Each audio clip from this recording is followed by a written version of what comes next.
soo dhawaada asxaabta aad baa mahadsan tihiin soo dhawaada daawud aad baan idin salaamayaa dhammaantiin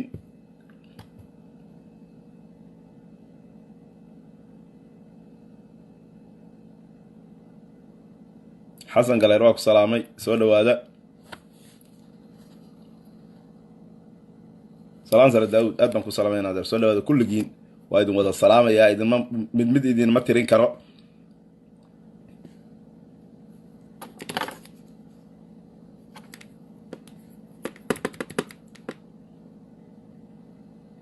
walaasha khadiija qaranjo aad baan ku salaamayaa dhammaantiin soo dhawaada insha allah aruuna gol aruuna axmed shariif kulli waa idin wada salaamayaa kulligiin xasan galeer abti waa ku salaamay kulligiin soo dhawaada insha allah waa barnaamij yar oo kooban insha allah gadaal baa ka dhagaysan doontaan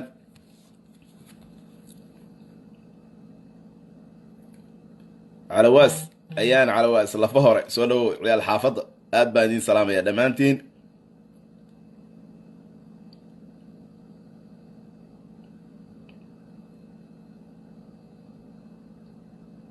soo dhawaada insha allah samson dayax waa ku salaamay aad iyo aad baan idin salaamayaa okay waxaan rabaa inaan idiin shido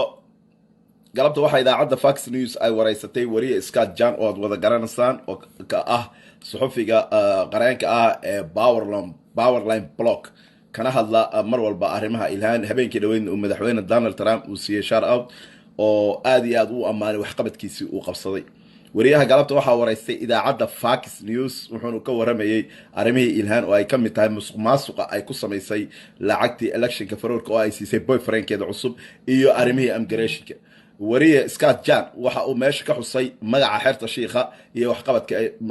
qabteen isagoo u mahad celiyey aad baan ugu hambalyeynaa wariye scott jan mahadnaqaas uu noo mahad celiyey xeerta shiikha bagekooda aad iyo aad baan ugu hambalyeynayaa waana waajib saaran qof kastoo American citizen aad baan idin shidaya dhagaysi wacan Great to see you. Thank you. You too. Well, Congresswoman Hill's throuple, whatever that is, may not be the most egregious personal scandal, even within her own House caucus. FEC records show, for example, that in the past 3 months alone, Congresswoman Ilhan Omar has directed almost $150,000 in campaign funds to a company owned by her alleged lover, Tim Minette. Scott Johnson is an attorney. He blogs over at powerlineblog.com. He's an expert on Congresswoman